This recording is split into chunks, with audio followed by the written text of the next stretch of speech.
ZFLM Sini Radio Teny Fiainana FM 91.2 dia faly manolotra anao ZFLM folo taona.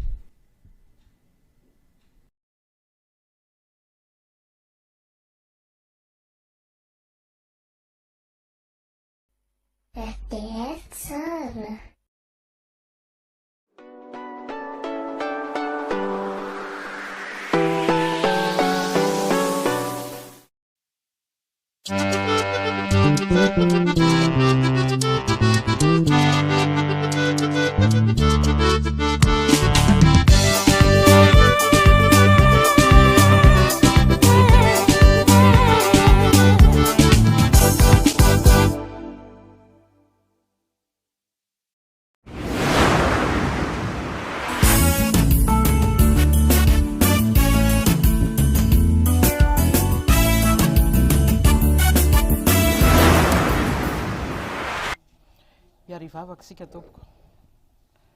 Midera mankalaza manome voninahitra anao zay. Ry Andriamanitra raha isy zanaka ary fanahy masonao. Raha mbola tehirizinao amin'ny finoananao mandrakariva na dia mamakivaky lalatsarotra aza ny amin'ny fanarahanay dianao. Misaotra anao zay fiangonana loteranina malagasy. Raha mbola avahanao anatin'ny maro amin'ny fampianarana marina madio avy aminao, fampianarana tsy misy kilema izay mifototra indrindra amin'ny teninao. Misaotra anao manokana izay zanaky ny fiangonana loteranina malagasy izay miaona amin'ny alalan'izao tambazotra tserasera izao, mifampahery, mifanohana ary dia nahatratra ny 10 taona izay nanatanteranay zany fifanohanana ambavaka sy fifampahirezana amin'ny alalan'ny teninao izany.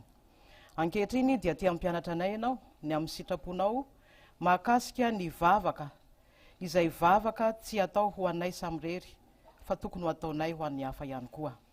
Mampianaranay ianao fanahy masina amin'ny zavatra rehetra, ampahafantaro anay ny sitraponao ary dia avenao ampianatra amin'ny alalan'ny herinao ry fanahy masina mpampianatra mahay. Amin'ny anaranao Jesosy no azonay maniry sy mangataka izany. Amen. Voalohany indrindra ry havana dia miarahaba amintsika rehetra zanaky ny fiangonana loteranina malagasy nahatratra izao tampony fankalazana ny 10 taona ny fampaherezantsika sy ny fanohanantsika tato amin'ity tambazotra tserasera ity mahakasika ny amin'ny finoana sy ny fanarahadiantsika an Jesosy Kristy. Misaotra ny tompona andraikitra voalohany amin'izay DFLM nanome anjara fampianarana. Everiko fa tena zava-dehibe tokoa ty anjara fampianarana eto ity izay fampianarana mahakasika indrindra izany atao hoe kristiana manao vavaka ho an'ny hafa. Indraindray dia tsy tsaroantsika hoe tokony hivavaka ho an'ny hafa isika, fa matetika isika no variana amin'ny fangatahana ho an'ny tenantsika sy ny ankohonantsika sy izay rehetra mahakasika itsika samyrery, ka adinontsika fa isika dia tokony hivavaka ho an'ny hafa. Koa dia isaorana indrindra ny tompona andraikitra nampanao izao fampianarana izao.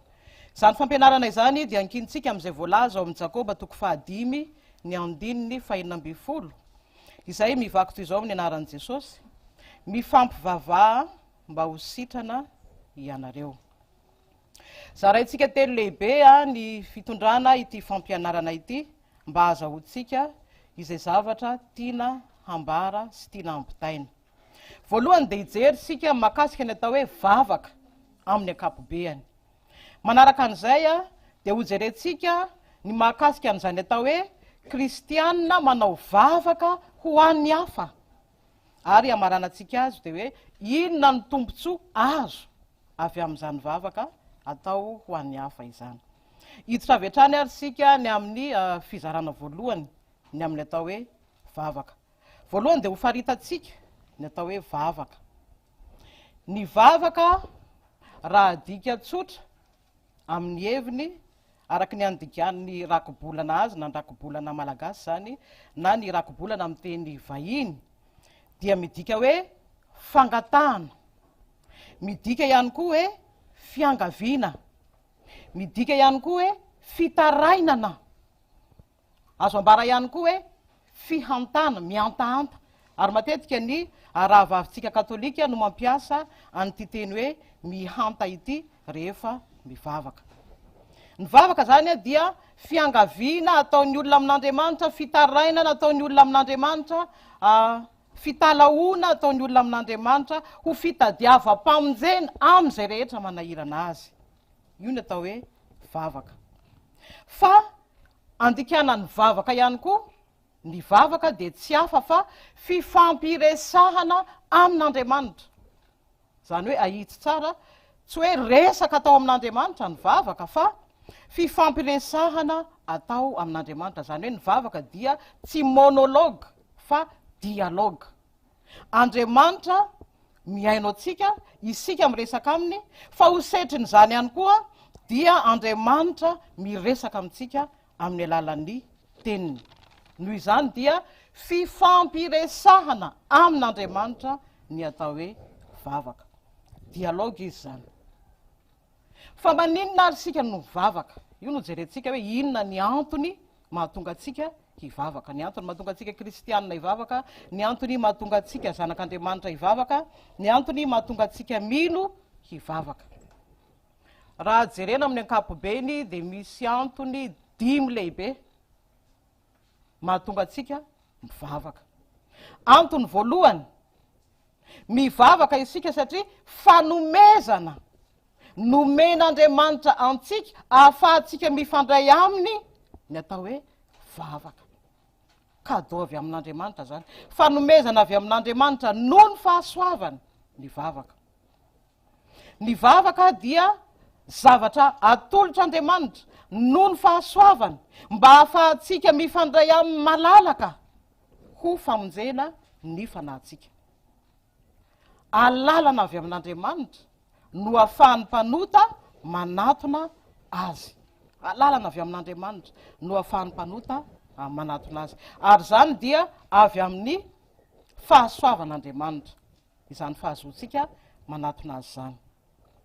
Hoy indrindra ny Isaia toko voalohany ny 9:20 manamafy zany hoe Andriamanitra dia miantso ny olona anatona azy, avia ary hifandahatra isika. Izany dia manambara fa Andriamanitra dia mamela ny olona anatona azy satria izy dia Andriamanitra avo, manerinerina, lehibe, ao amin'ny hazavana tsy azo atonina, hoy ny soratra masina. Nefa izany Andriamanitra zany no miantso ny olona hanatona azy amin'ny alalan'ny vavaka. Noho izany dia fanomezana avy amin'Andriamanitra ny atao hoe vavaka. Ao amin'ny Isaia toko 7:7 ny 9:20 dia manambara ihany koa Andriamanitra manao hoe manatona ahy ianareo. Fanomezana be zany hoe Andriamanitra miantso anao, ianao zay mpanota, hanatona azy ao amin'ny fiandrianany sy ny voninahiny ary ny fahamasinany. Hoy ihany koa ny Salamo 2:5 manao hoe mangataha amiko dia omeko holovanao ny jentilisa. Zany dia manambara fa Andriamanitra no mamela atsika hanatona azy, zay sika vo afaka manatona, ary dia fanomezana lehibe avy amin'Andriamanitra izany. Amafisin'i Jesosy Kristy zany famelan'Andriamanitra ny olona hanatona hifampiresaka amin'izany ao amin'ny Matteo toko 7 ny 7 manao hoe mangataha dia omena ianareo. Ary ambarany ihany koa Matteo toko 9 ny 1 manao hoe mivavaha amin'ny rainao zay ao amin'ny mangingina. Andriamanitra mampirisika ny olona hanatona hifampiresaka hangataka aminy. Noho izany dia avelan'Andriamanitra isika hifamatotra akaiky aminy, hifankahazo am-po aminy ao amin'ny vavaka. Ary zany dia fanomezana lehibe indrindra avy amin'Andriamanitra. Io no antony voalohany mahatonga atsika hivavaka hangataka amin'Andriamanitra. Noho izany dia mivavaka isika satria avelan'Andriamanitra noho ny fahasoavany hanatona azy hangataka malalaka izay ilaitsika ho famonjena.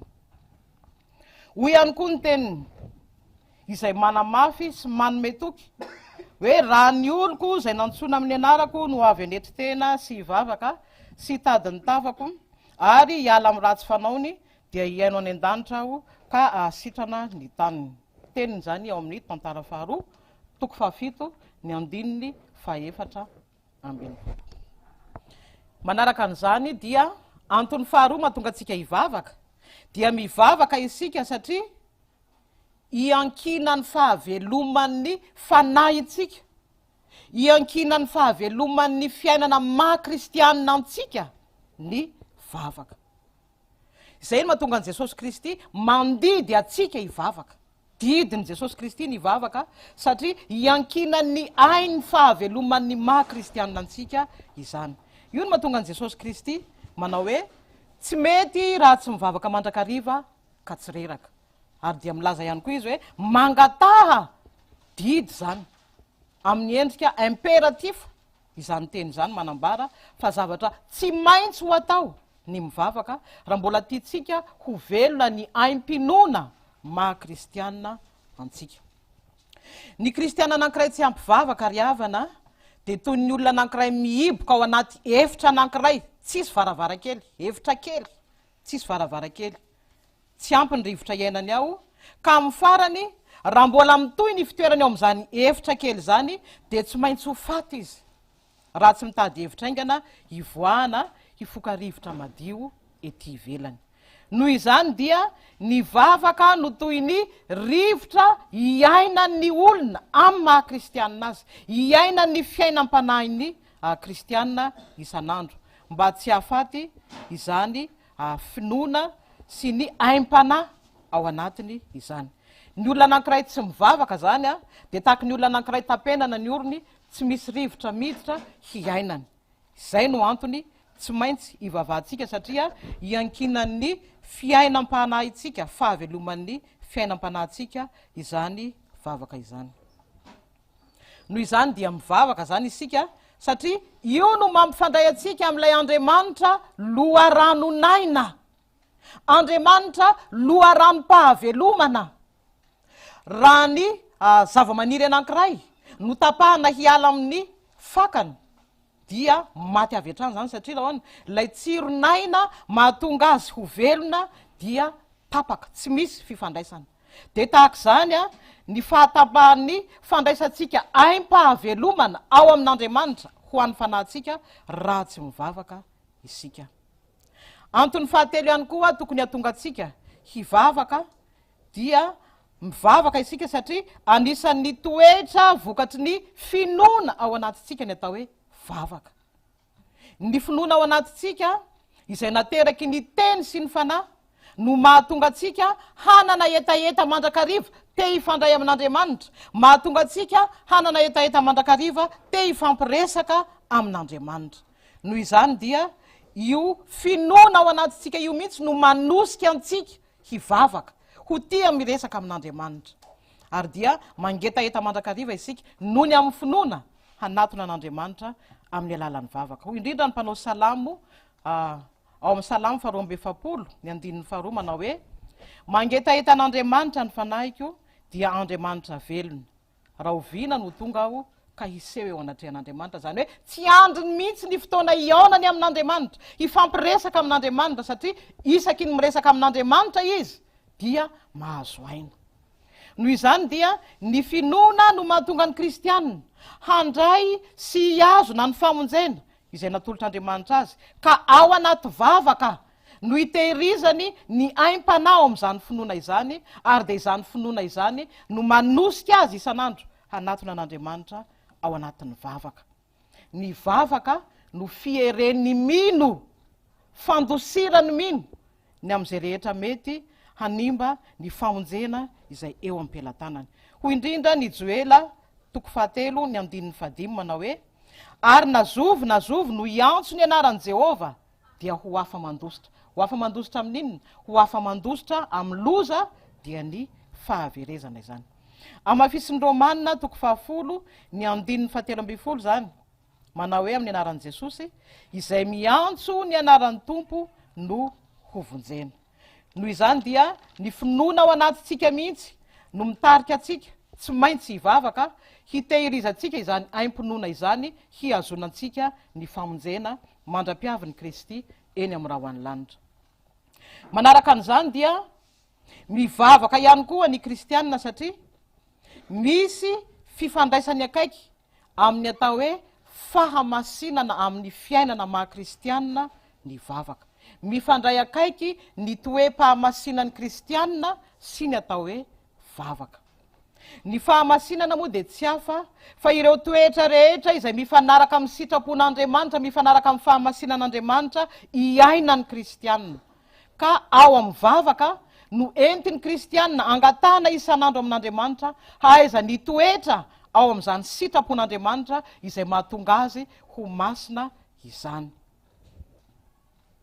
izany indrindra no mahatonga ny mpanao salamo ao amin'ny salamo 7 ny andinin'ny 7 manao hoe ampalalao ahy izay tokony alehako vavaka izany manambara ny am'izay tokony hizorany amin'ny toe-pahamasinana manarak'izany dia mbola ambarany eo amin'ny toiny eo ihany amin'ny andininy fahafolo manao hoe ampianaro anao ny sitraponao aho, zany hoe amin'ny alalan'ny vavaka no angatahany kristianina isan'andro ny hitoerany mandrakariva ao amin'izany atao hoe fahamasinan'andriamanitra izany, koa dia mivavaka ny kristianina mba hitehirizana izany fahamasinana izany, hangatahana izany fahamasinana izany ho tanteraka ao aminy. Hoy ny Salamo 7:20 ny andininy 12 ka hatramin'ny 17. Ataovy tsy manantsiny aho ny amin'izay ota tsy fantatra, arovo ny mpanomponao tsy ho azo ny ota saisa, aoka tsy hanapaka azany. Vavaka no ahafahantsika ho tanteraka amin'ny fahamasinana, satria amin'ny alalan'izany vavaka izany no angatahantsika hery avy amin'Andriamanitra, hanampy atsika tsy ho sasa foana hanota, hanampy atsika tsy ho tamana ao amin'ny atao hoe fahotana.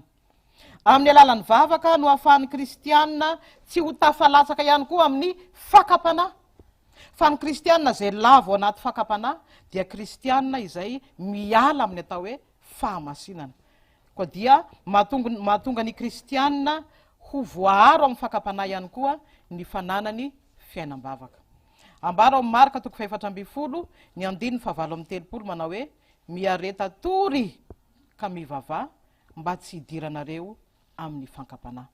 Noho izany dia antoky ny fahatomombanan'ny fiainam-pahamasinan'ny kristianina ny vavaka.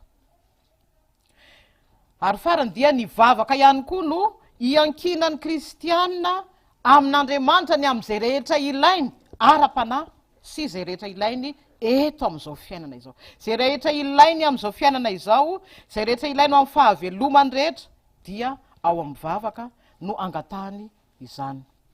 Ao amin'ny vavaka no iankinany olon'Andriamanitra amin'Andriamanitra ray, tahaka ny zanaka miankina sy miantehitra amin'ny ray aman-dreniny amin'ny zavatra rehetra, ary Andriamanitra mihitsy no mampirisika azy hanao izany.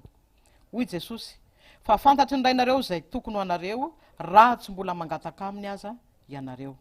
Dia mbola ambarany ihany koa hoe koa amin'izany mivavato izao ianareo rainay izay any an-danitra, omeo anay anio zay anina sahaza ho anay. Zany hoe ao amin'ny vavaka no ianteherantsika amin'Andriamanitra amin'ny zavatra rehetra, ka azahoantsika mihevitra ao amin'ny tenatsika fa tsy misy na inona azotsika raisina raha tsy miainga avy amin'Andriamanitra raintsika izany, ary dia angatahantsika aminy izany ho mariky ny fahatokiantsika azy. Hoy ihany koa Paoly apôstôly mampirisika ny kristianina iankina amin'Andriamanitra amin'ny zavatra rehetra sy hangataka amin'Andriamanitra.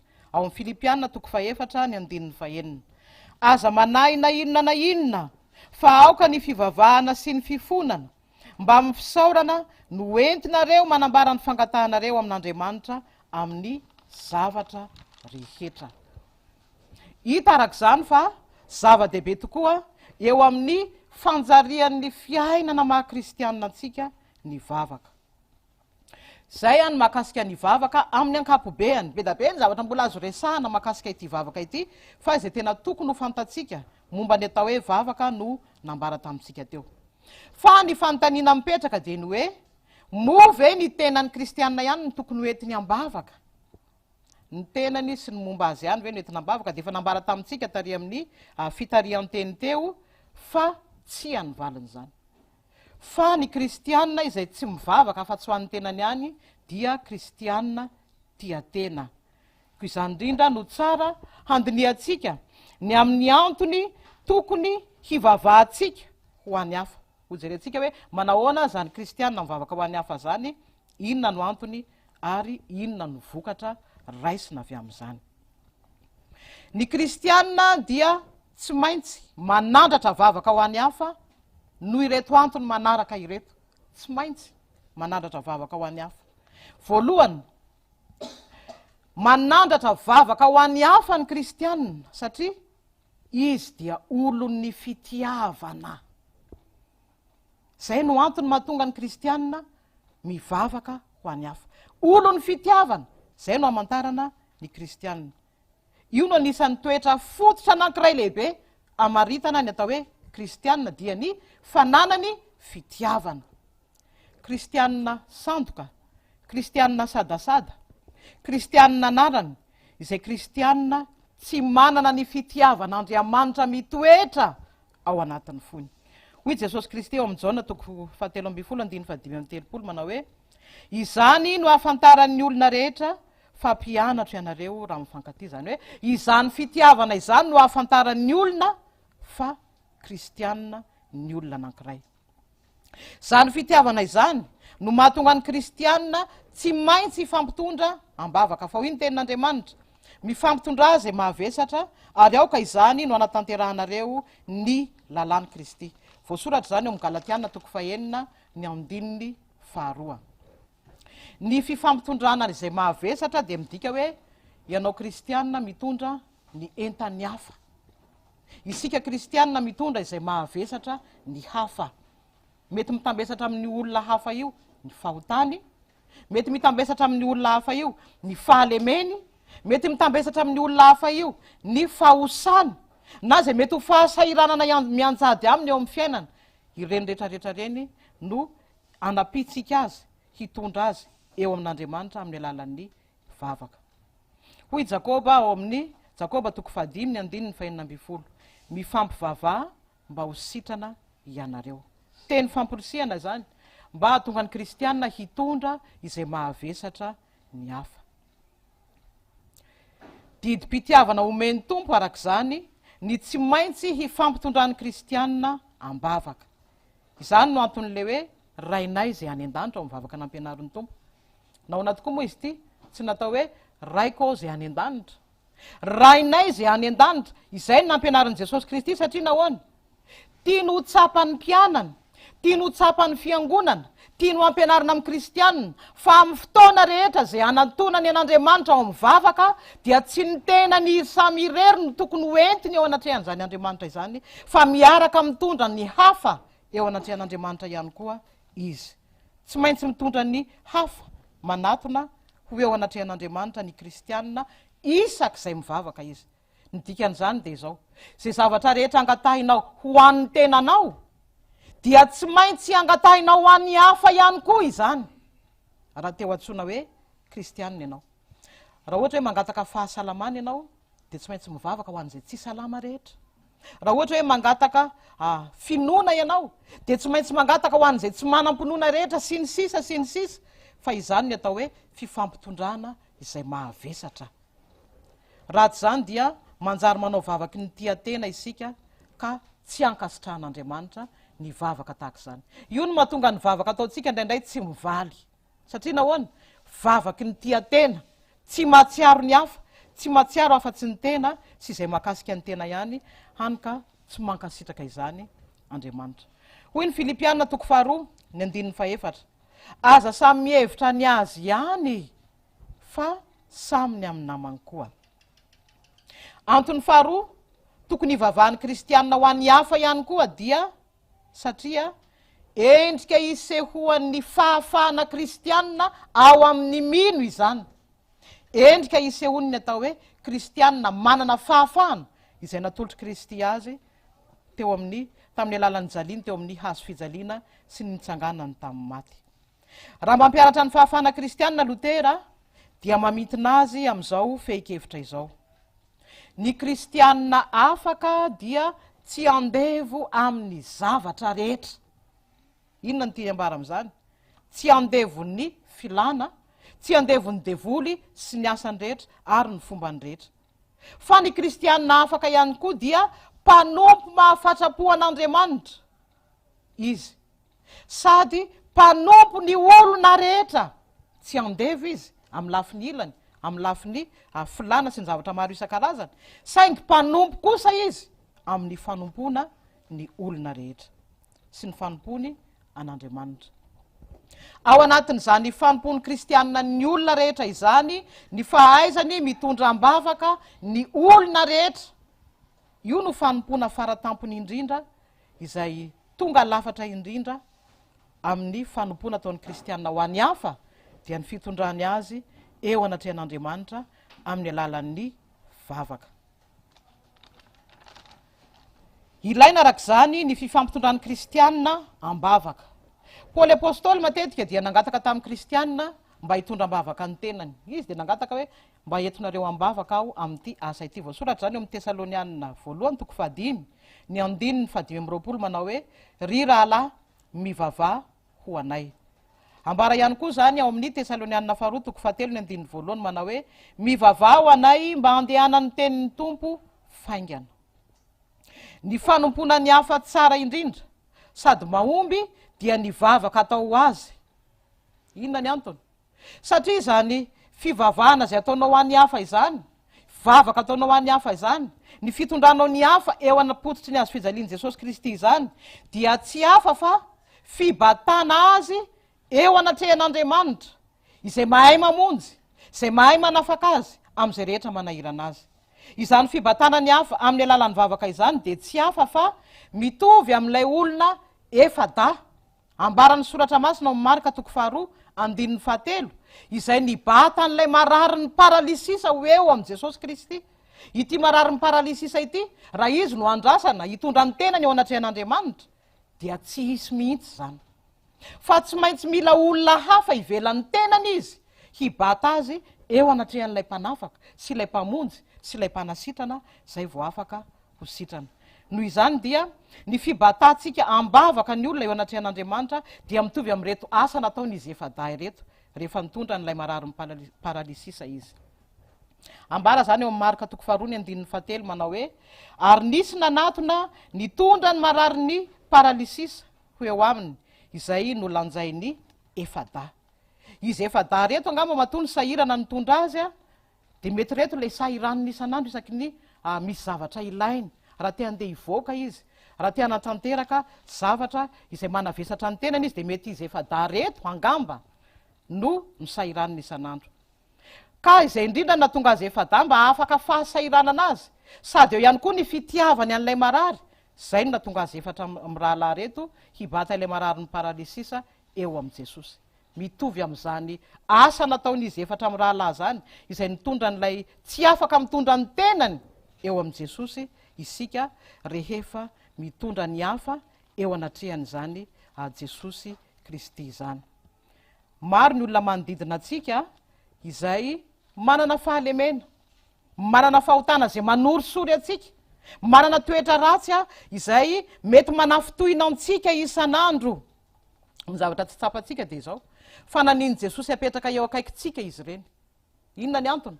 Mba hahafahatsika mibata azy eo anatrehan' Jesosy hialan'ilay fahasorenanao lava. Noho izany dia aza sorena fotsiny manoloana ny toetra ny olona zay manafitohina anao, fa batao izy ento eo anatrehan' Jesosy satria na ny tenany de tsy mahay mitondra ny tenany eo am' Jesosy no zany fahotany sy fahalemeny zany. Ka dia milanao hitondra azy amin'ny alalan'ny vavaka ho eo anatrehany Jesosy raha tsy te ho sorena sy ho tafitohina lava ianao. So de mbola tsy ny fitondrana azy eo anatrehan' Jesosy Kristy no mbola mahatonga azy hanohy izany toetra ratsiny izany.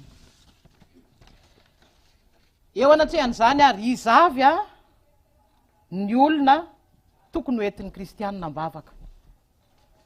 Ny vady aman-janany ve? Eny. Ny havany ve? Eny. Ny mpiray fiaviana aminy ve? Eny. Ny mpiray firenena aminy ve? Eny. Ary ny ankoatran'izay, iza ny ankoatran'izay?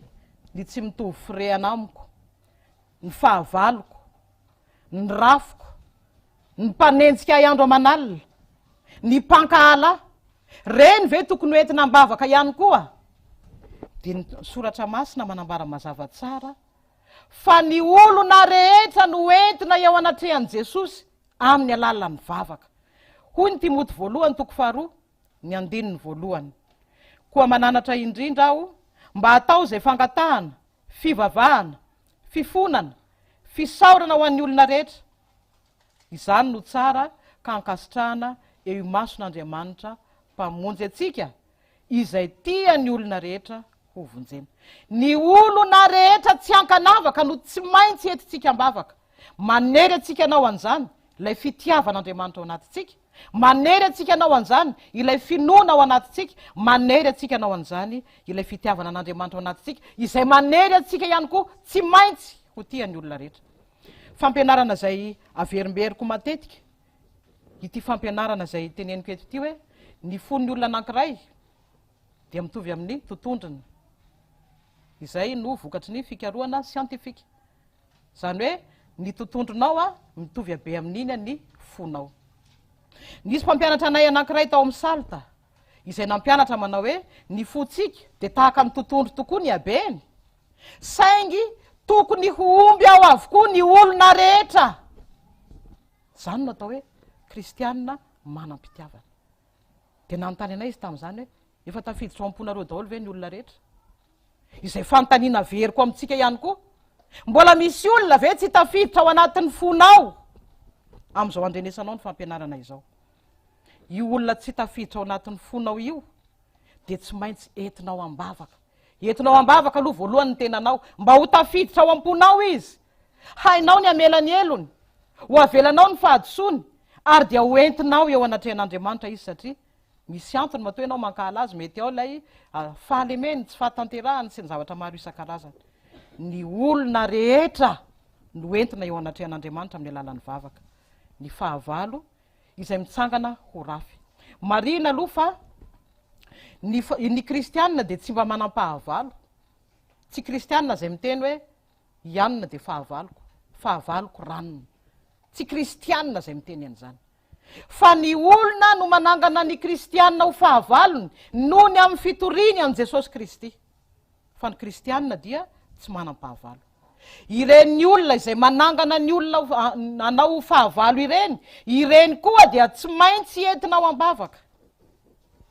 Ary dia izany vavaka ho an'ny fahavalo zany dia vavaka izay tena ataonao amin'ny fonao mba hahatonga azy handray ny famonjena. Tsara ny manamarina, ny manamarika itony, fa ny vavaka atao ho an'ny fahavalo dia tsy mitovy amin'ny vavaka izay matetika hitantsika tao amin'ny testameta taloha. Raha mamaky ny bokin'ny Salamy isika dia mahita matetika ny hoe valio ny fahavaloko Andriamanitra, ary ingano ny fahavaloko Andriamanitra, ary ingano ankatezerana izy, ary pao izy. Zany ny zavatra misy matetika ataon'ny mpanao salama. Ianao izay mivavaka ho an'ny fahavalonao, isika kristianina izay mivavaka ho an'ny fahavalontsika, dia tsy olon'ny tete, tsy olon'ny testameta taloha isika, fa olon'ny testameta vaovao izay tanteraka amin'ny fitiavana.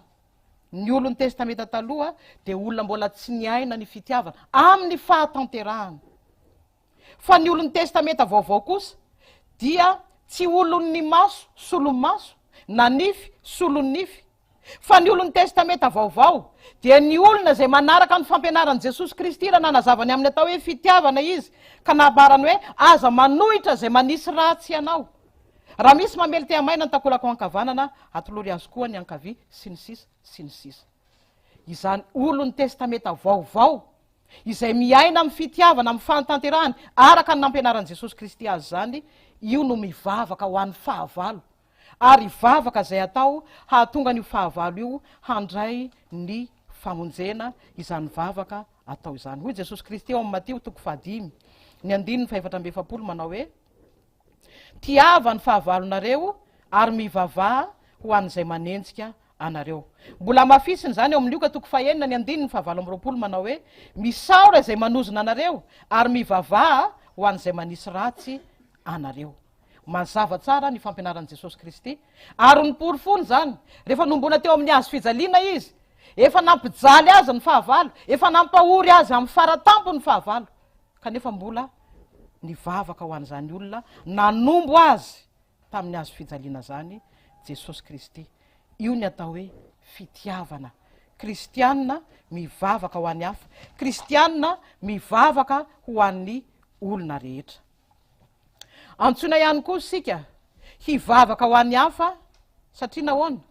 Noho ny amin'ny fisoronany mino rehetra izay ananatsika kristianina. Mpisorona ny mino rehetra. Taorinany nahafatesan'i Jesosy Kristy teo amin'ny hazo fijaliana, nanatitra fanatitra ho an'ny tenany, ka nitenenany hoe vita, dia rovitra ilay lamba izay nampisaraka ny masina sy ny masina indrindra tao amin'ny tempoly. Izany dia midika fa ravatra eo ny hevitry ny fisarana nampisaraka ny olona tamin'Andriamanitra, ka dia tsy mila mpanelanelana intsony ny mino fa afaka manatona an'Andriamanitra malalaka amin'izay fotoana rehetra tiany hanadonana azy. Ary zay na tonga mipetera milaza mipetera voalohany toko faharoa ny andininy fahasivy manao hoe ianareo dia fanaka voafidy fanjakampisorona. Manana an'lay fisoronana masina isika ary ao anatin'izany mampisorona ny mino rehetra iainantsika izany a dia ny fahaizantsika mitondram-bavaka ny hafa. Noho izany ry havana dia ao anatin'ny fisoronan'ny mino rehetra izay iainantsika maha-kristianantsika araky ny voalazako teo ny fahaizantsika mitondram-bavaka ny hafa mitondra ny vavaka ho an'ny hafa eo anatrehan'Andriamanitra. Ny vavaka manko dia toy ny fanatitra manimpofona asandratra eo anatrehan'Andriamanitra miaraka miditika azo manitra. Zay nataon'ny mpisorona rehefa fanatitra atao amin'ny tempoly izy.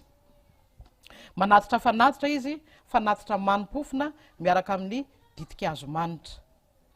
Io fanatitra io dia tsy hafa fa ny vavaka izay asandratry ny mino, ny vavaka izay asandratry ny kristianina. Voasoratra zany ao amin'ny Apokalipsy toko 5 ny andininy 9 manao amin'ny anaran'i Jesosy. Ary rehefa mandray ny boky izy, ny zava-mananaina efatra sy ny loholona 420 dia niankoka teo anatrehan'ny zanak'ondry, sady samy nanana lokanga sy lovia volamena feno ditika azo manitra izy, dia vavaka ataon'ny olona masina izany. Noho izany dia mivavaka ho an'ny hafa ny kristianina amin'ny mahafanjaka-mpisorona azy. Mivavaka ho an'ny hafa ny kristianina satria mpisorona izy mitondra ny fahalemeny hafa, mpisorona izy mitondra ny enta mavesatry ny hafa izay tokony hoentina eo anatrehan'Andriamanitra. Manaraka an'izany ry havana dia io vavaka izay ataotsika ho an'ny hafa io dia vavaka ihany koa izay mitovy amin'izay nataon'ny Mosesy tao amin'ny testamenta taloha, nataon'ireo Israely ihany koa ny mpaminany teo amin'ny testamenta taloha, mitovy amin'ny fijoroana eo amin'ny banga lehibe anankiray. Misy banga lehibe anankiray manelanelana an'Andriamanitra sy ny olona, dia mijoro eo anatrehan'izany ny mpitarika, ny mpaminany teo amin'ny Israely, misolo ny Israely hangataka vavaka fifonana, hangataka vavaka fangatana izay hamonjena an'izany firenena Israely izany.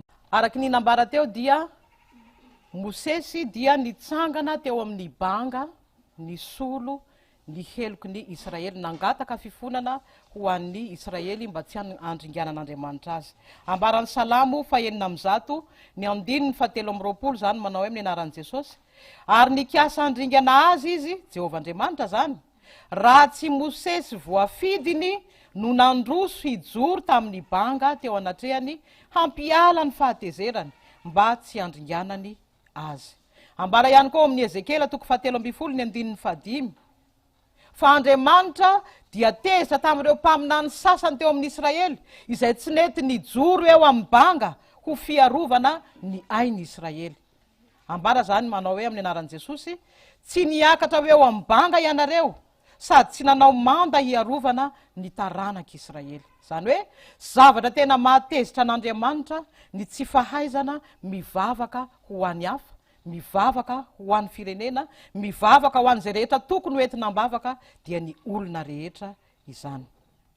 Ao amin'ny Ezekela 2:20 ny andininy 7, Jehova dia mitady olona hijoro teo amin'ny banga saingy tsy nahita. Nangataka Jehovah-Andriamanitra mba hisy zay olona hanelanelana azy amin'ny olona satria be loatra ny eloko ny olona.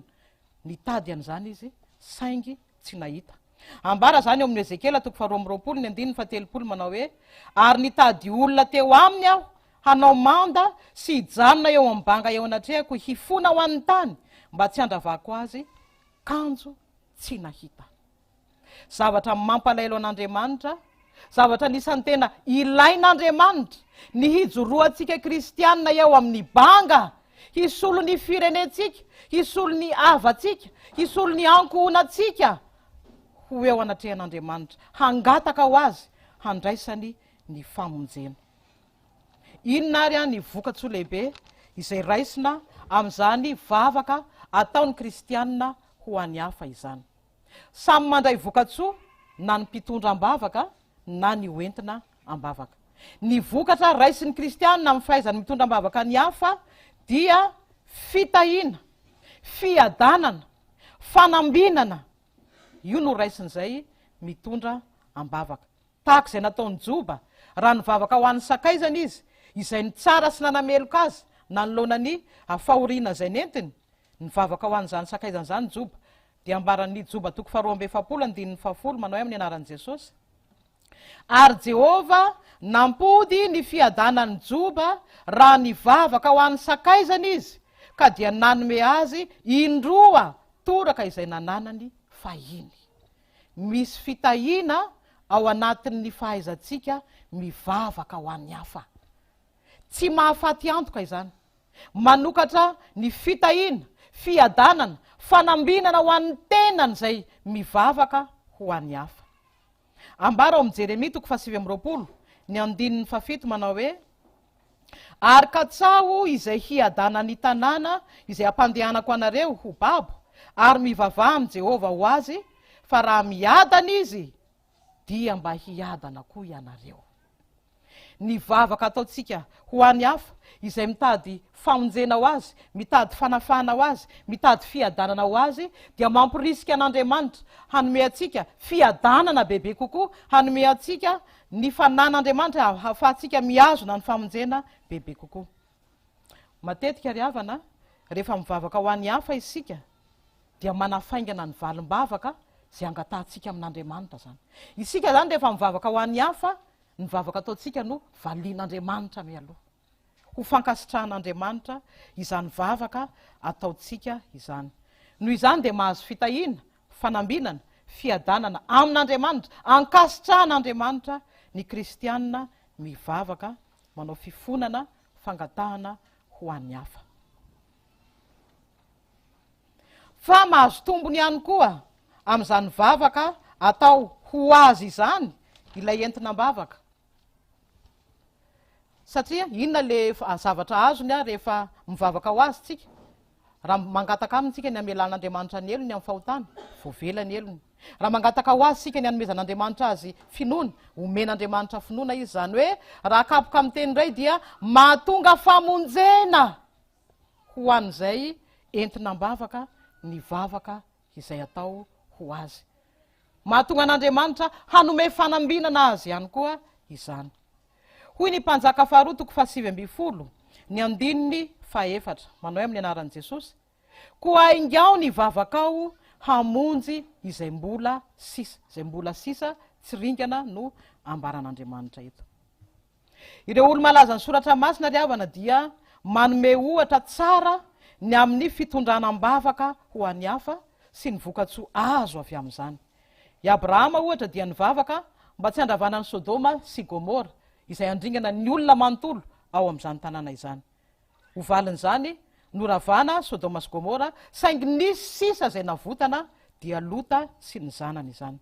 Mosesy dia nangataka mba tsy handringanana ny Israely rehetra no nanaovan'ny sarombolakely volamena ho Andriamanitra ivavahana. Teo anatrehan'izany dia tezitra Jehova ka nanao hoe ho aringako avokoa ny olombelona rehetra, afa-tsy anao rery, ary dia hatonga anao ho firenena lehibe aho. Zay ny teniny tamin'ny Mosesy.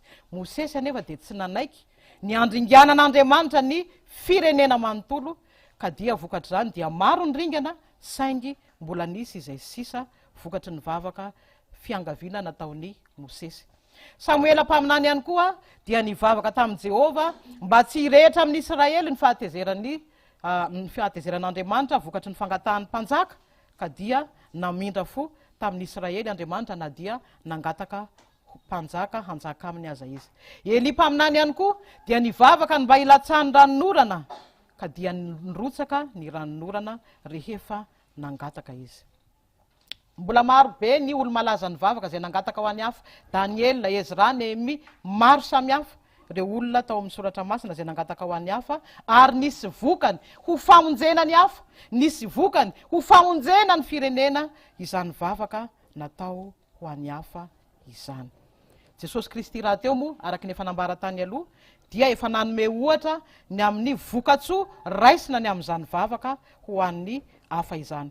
Ary mandraka ankehitriny izy dia mbola mivavaka ho famonjena antsika araka ny ambara ao amin'ny Hebreo 7:5-20, mivavaka ho antsika izy mba hatonga atsika ho voatahiry eo amin'ny famonjeny ambarao manao hoe amin'ny anaran'i jesosy ko amin'izany dia mahavonjy tokoa zay manatona an'andriamanitra amin'ny alalana izy satria velona mandrakizay hanao fifonana ho azy amafisiny jaona voalohany toko faharoa andiny voalohany zany manao hoe raha misy manota dia manana solovava ao amin'ray isika dia jesosy kristy ilay marina ary izy no avitra noho ny fahotantsika ary tsy nohony antsika ihany fa noho ny an'izao tontolo zao ihany koa fa ny fanahy masina ihany koa dia manome ohatra tsara ny amin'izany fangatahana ho any hafa izany fa ny fanahy masina dia ambara ao amin'ny bokyny romanina fa mitaraina ho antsika amin'ny fitarainana tsy azo tononona noho izany ry havana dia zava-dehibe tokoa ho famonjena ho an'izay mangataka sy famonjena ho an'izay angatahana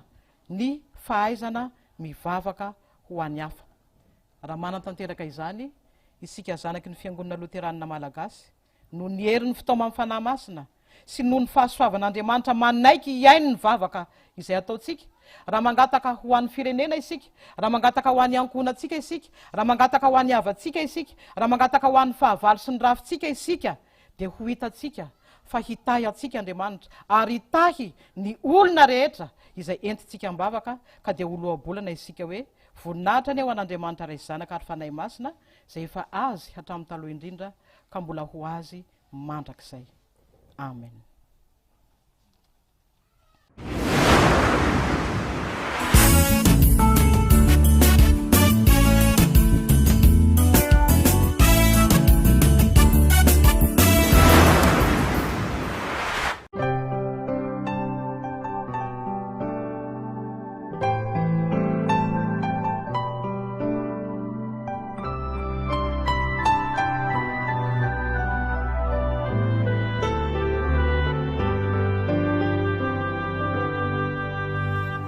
Pandalovina ora io fisanto e tratena cinampo izikiu Mila ci usa katumpune fatta onamu Mafana fanasha minai chiure Ni finu quasi sai che mi chiu Mi fa suavana Tukunu atunya velumaku Hai tuku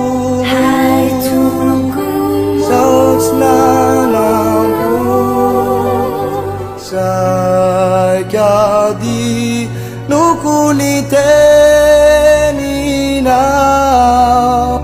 Nizanaka malalana Mandalu fizanto e tratena mama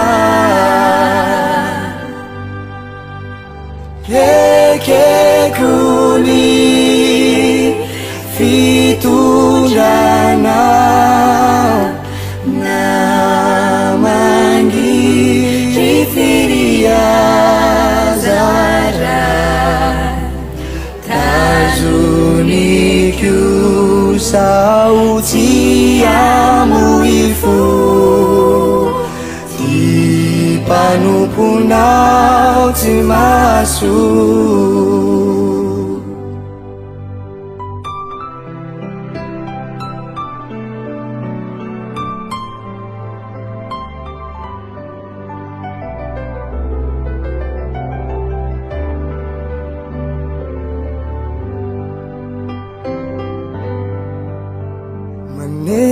Kaya beurinaku aireu tena favaluku Atu sikilera Sika manirinya fatesaku Manda calata mafizireu Lefa tena kiviau Na velanau Namnyazunga tukuyana Hai tukumu Sausnanapu Sagadi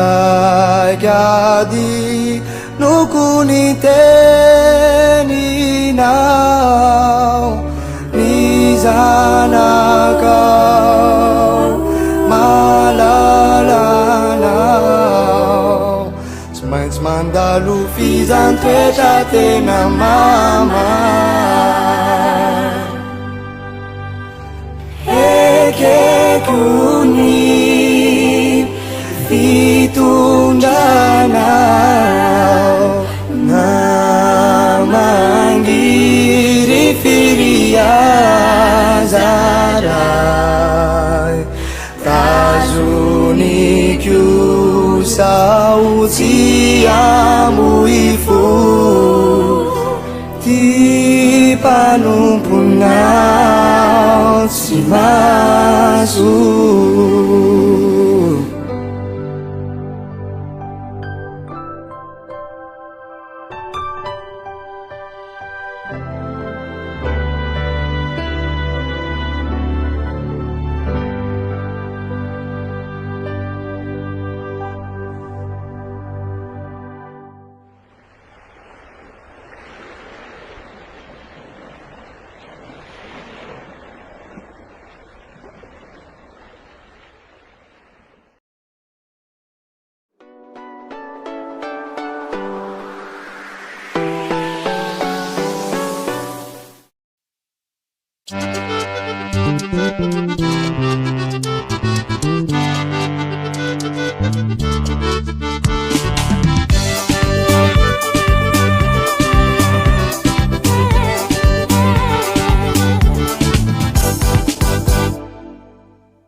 ary aoka isika ifampandinika hampandroso ny fitiava sy ny asa tsara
binela kwezao jesuse angarakanao sakanirike faranguni yela ni yaraka yenyanao mandakizali tumboni vitava kwanao kesi sikuwaro ambatikani nyumetatakalukanao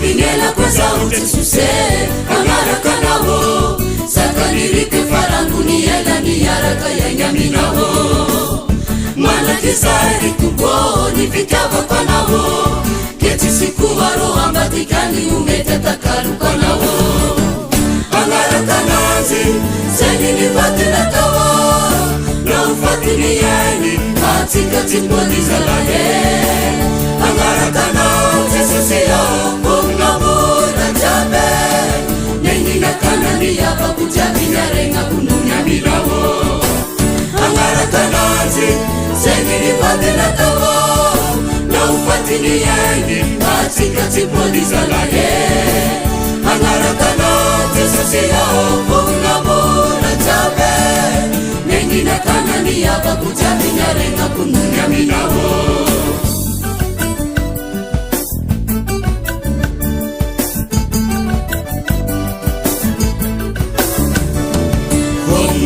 jesuse bomu chipulikuwa jisikabalu na resa kalaba fabiti na viandakana bomu zau jesuse bomu chipulikuwa jisikabalu na resa kalaba fabiti na viandakana sisimaru kabaro fabiti na viandakana sisiresa kalaba fafa muje na bebata sisimaru kabaro fabiti na viandakana sisiresa kalaba fafa muje na bebata angarakananzi senini vatenakawo na ufatilieni katikati polizalahe angarakanao jesusio kumnamuna jabe neninakanani yava kujaminyarenga kununyaminawo angarakananzi sengini vatenakawo na ufatilieni katikati polizalahe angarakanao jesusio kumnamuna jabe neninakanani yava kujaminyarenga kununyaminawo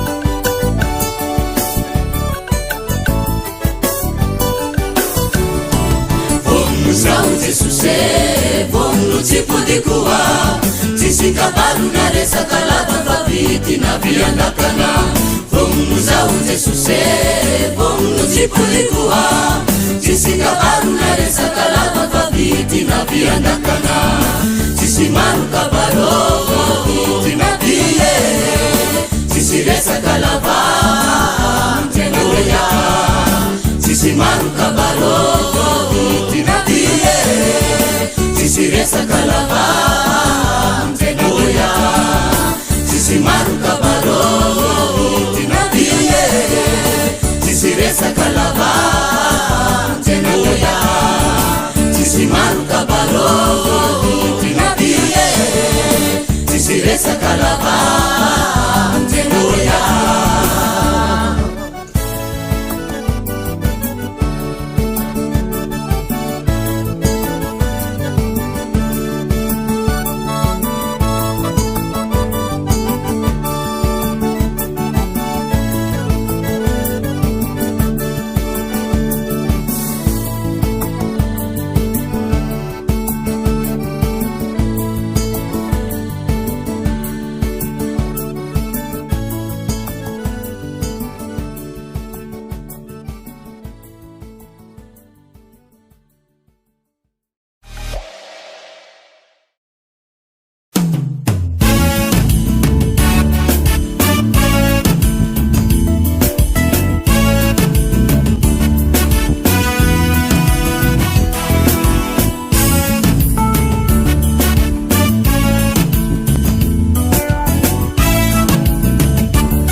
Kanadia kely indrindra aza no ny andohanao dia ho lehibe indrindra no hiafaranao. Joba toko 9 ny andinin'ny 7. Radio Teny Fiainana FM 91.2.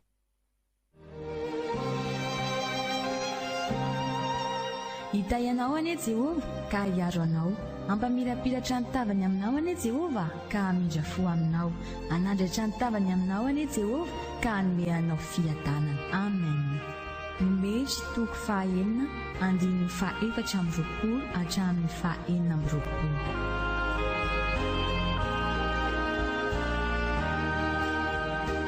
L'Éternel te bénisse et te garde. L'Éternel fasse lever la lumière de sa face sur toi et use de grâce envers toi. L'Éternel lève sa face sur toi et te donne la paix. Amen. Nombre chapitre 6, versets 24 à 26.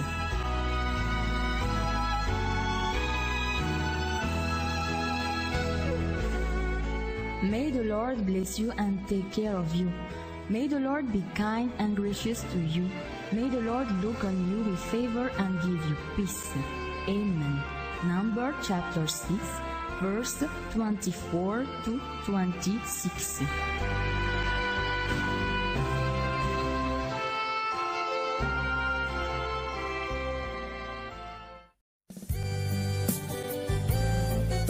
Misaotra anao re mihaino radio Teny Fiainana anako. Eny re bebea. Raisitsika amin'ny marin-drefy 1.7 megahertz zany a. Misaotra re.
Faduzangi mahazungi tani Gulumbelu fala sabibi Mana upanga himbibi Tigula mena na safira Nganuba bizinese Famangu itaula pati Lati miruru hadirate Hingo farate Chireza ya bao nirahila zuzibao Pasamburi na nakudu Anuba bizinese Aputa kimas Chimata chizana hare Tehana kati kati Tehana chanu batu Luza Enga faluza Silaja ya bangira hilanzu sibawe Chamburi ni vanira kama azu talafe Ni baba na mireni ya mitari no musare Tini ina kale, simbama maruchas Matuzi seri sere, misengi manabas Bibira nufa maki, angashi nusimba Lusa fuzaza anjana hane Jesus nifuze ukamitane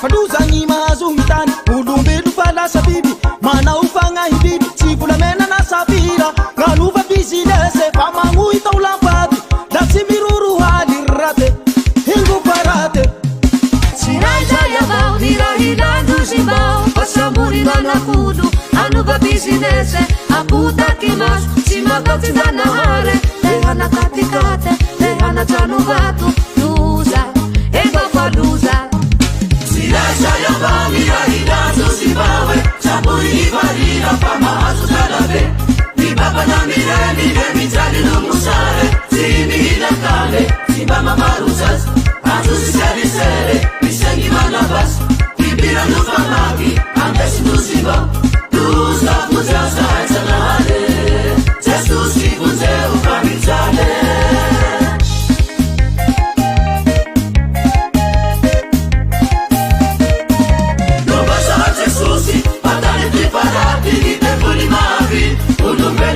Vita, tena tirurita, ruhina bata, ayanga mulumelu, ruha kafilanganana, ruza tu Jesus, umersali sasa baba.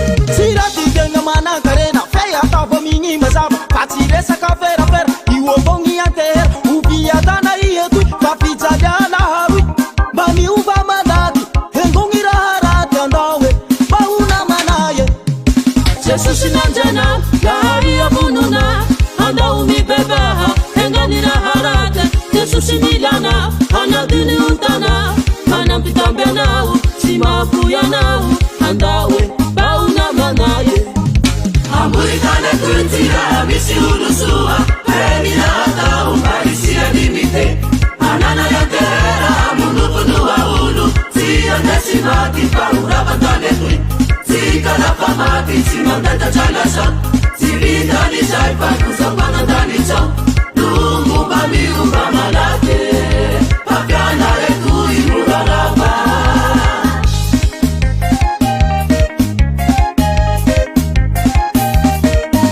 Nobasa Jesusi, patane tuiparati Nipepuli mavi, ulubelu kwa chivita Tena tirurita, ruhina bata Ayanga mulubelu Filanganana, Ruza tu Jesus, umersali sasa baba.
tompo enoko mandilatsany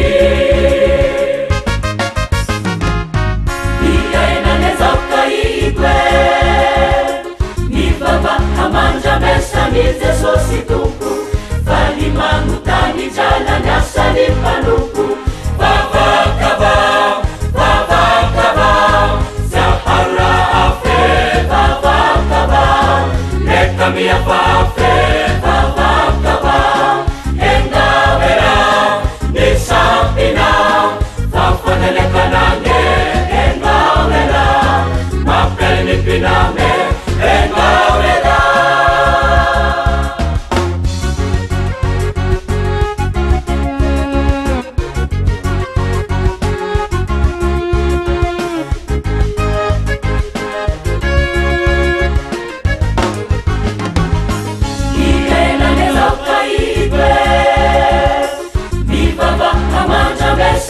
Jesosy tompo falimangotany jalany asany mpanompo vavakava vavakava zahara afe vavakava nekamiafafe vavakava engavera nisampina vafanalekanange engavera mapelinipinange engavera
Miture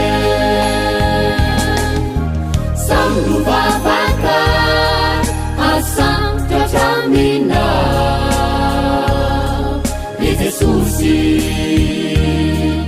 Kristi panafako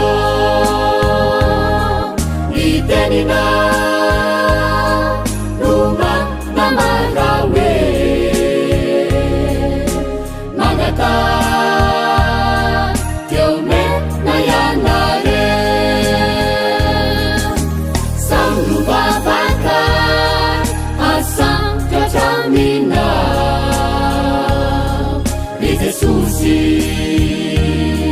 Kristi panafako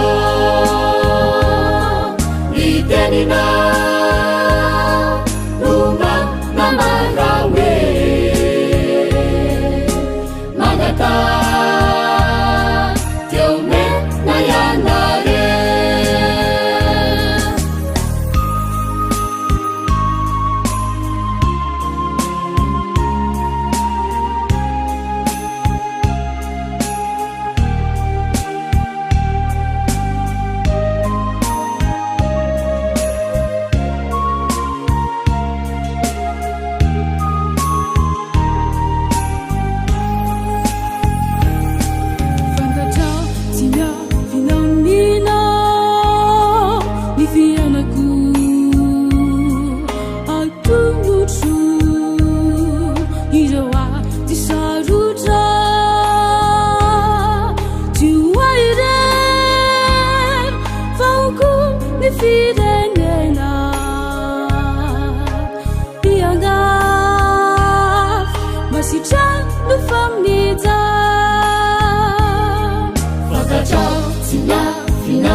Fianaku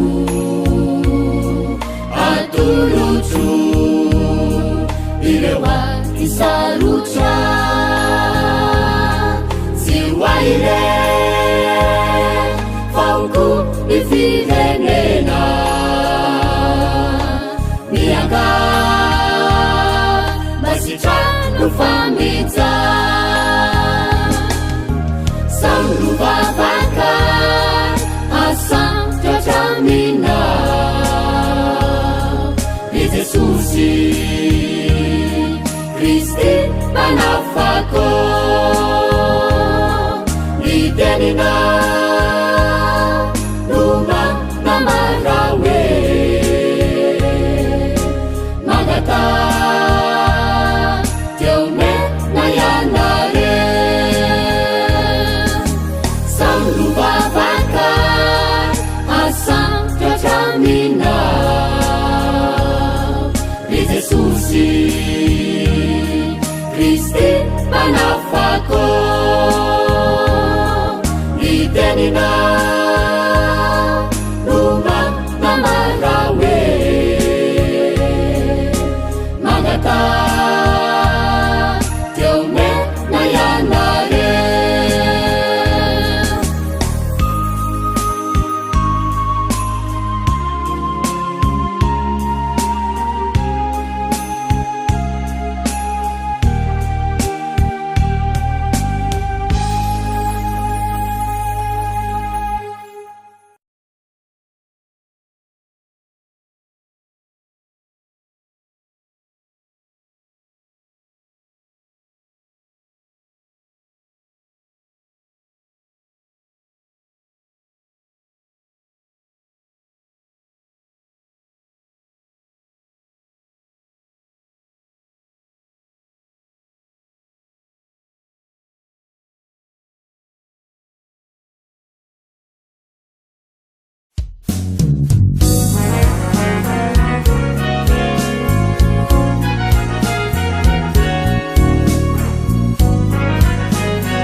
Oh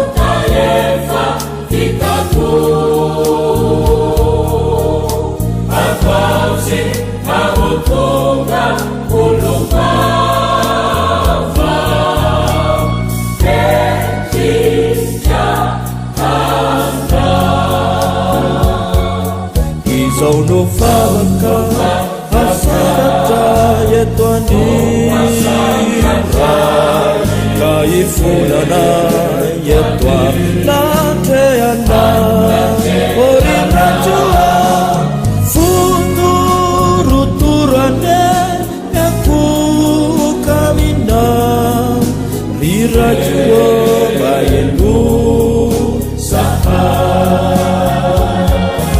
izauno favaka asadata yetwani kaifunana yetwa nateana orinajua futuruturane yakukawina rirajuo bayendu saha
Izauno favaka asadata yetwani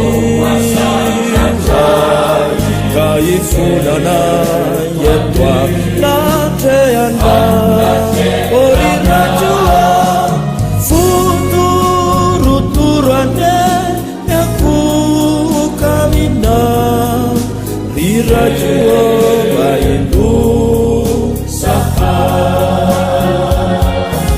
izauno favaka asadata yetwani kaifunana yetwa nateana orinajua futuruturane yakukawina rirajuo bayendu saha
Rakotonirina Heritsina Ludovic no anarako.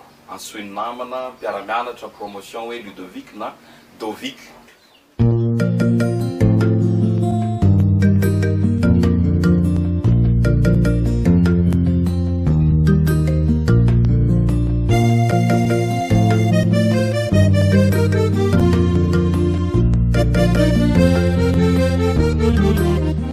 Za koa dia nomen'Andriamanitra ny talenta amin'ny resaka tao-trano. Ny anarana moa zany fa le lasa ara ao anaty misy le resaka architecture, le en tant qu'architecte zany.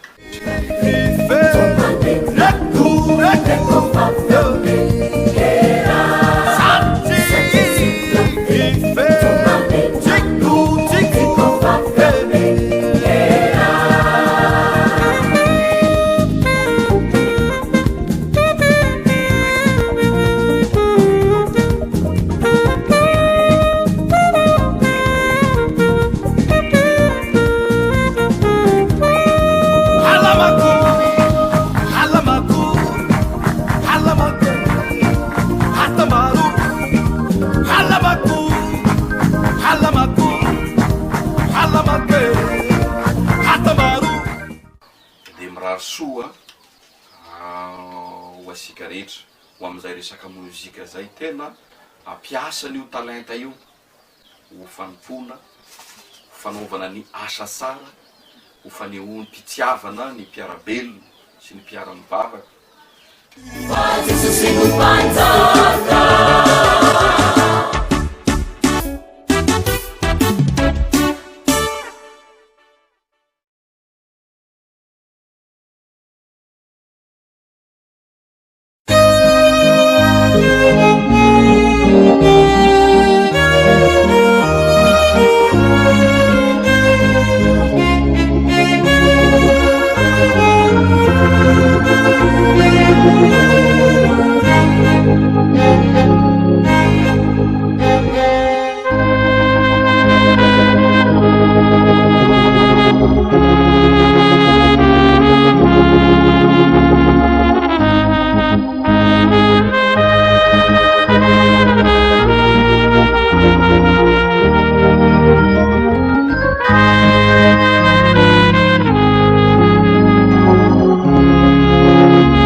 ZFLM sy ny radio teny fiainana FM 91.2 dia faly manolotra anao ZFLM folo taona.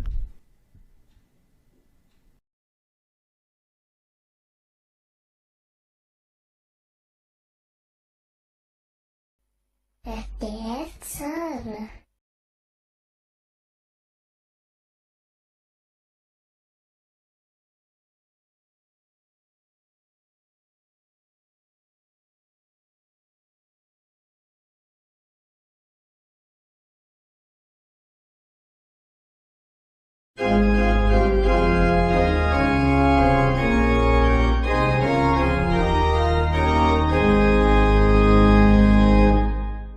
Areoka isika ifampandinika hampandroso ny fitiavana sy ny asa tsara. Hebreo 10:420 miarabantsika zanaky ny fiangonana Luterana Malagasy eran-tany amin'izao nahatratrarantsika izao taonjobily 10 taona ny vondrona ZFLM izao.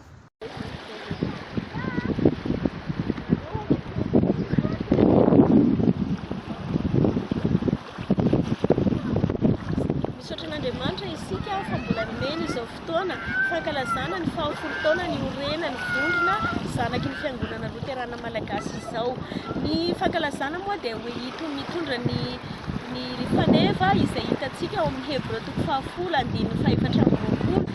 Ny fankalazana koa dia hisy ireo lahateny, toriteny, fampianarana maro izay ifandrombonan'ireo ray aman-drenitsika ao anatin'izany ireo ray aman-drenitsika ao amin'ny Brofoibe Luterana Malagasy, eo ihany koa ireo ray aman-drenitsika mpampianatra teolojiana ao amin'ny SALT sy ireo mpampianatra amin'ny STPL.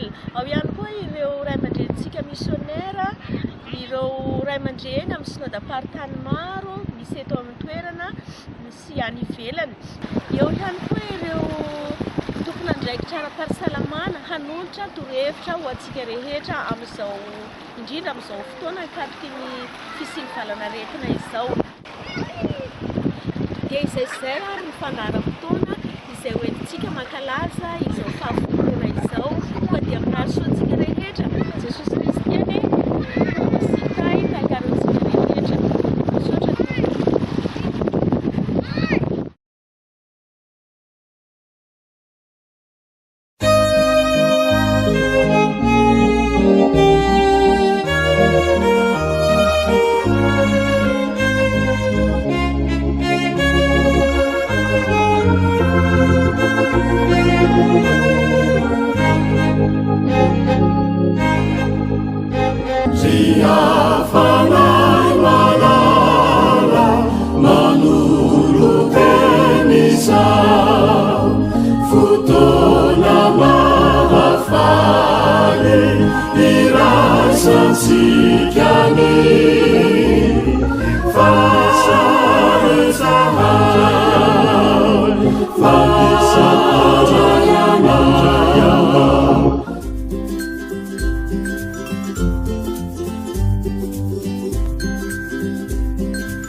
faly miarahaba antsika rehetra indray manaraka an'ity fandarana ny fitiavana sy ny asa tsara ity. Dauphin Mara no anarako a, zanaky ny fiangonana Luteranina Malagasy aho avy aty amin'ny synodam-paritany Toamasina, nianatra momba ny fambolena sy ny fiompiana ary misehatra ao anatin'izany tontolo izany ho amin'ny fampiroboroboana ny sehatra asa maitso toy ny fambolena, ny fiompiana ary ny fikajiana ny tontolo iainana.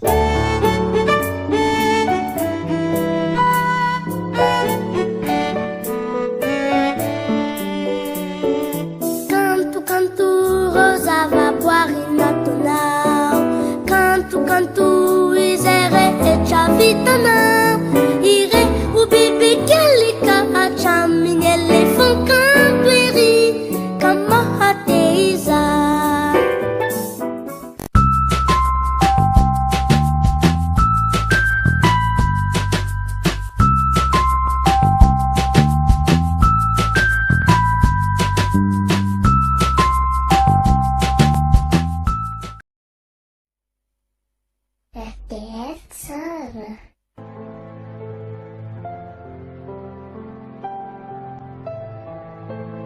Kana dia kely indrindra aza no ny andohanao, dia ho lehibe indrindra no hiafaranao.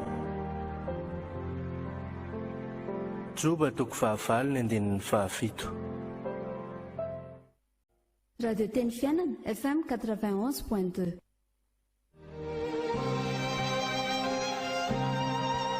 Hita ianao anie Jehova ka hiaro anao, ampamirapiratra ny tavany aminao anie Jehova ka hamindra fo aminao, anandratra ny tavany aminao anie Jehova ka hanome anao fiadanana. Amen. Numeri toko fahaenina andininy fahaefatra amby roapolo hatramin'ny fahaenina amby roapolo.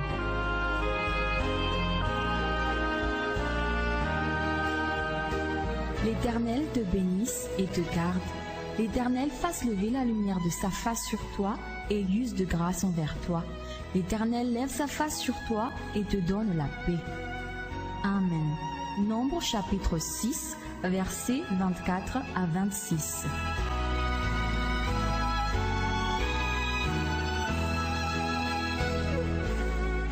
May the Lord bless you and take care of you.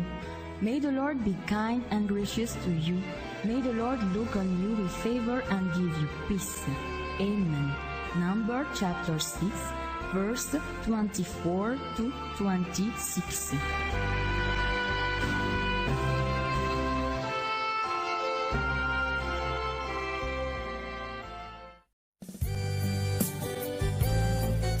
misaotra anao re mihaino radio teny fiainana anako. Eny re bebea.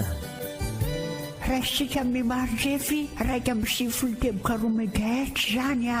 Misaotra re.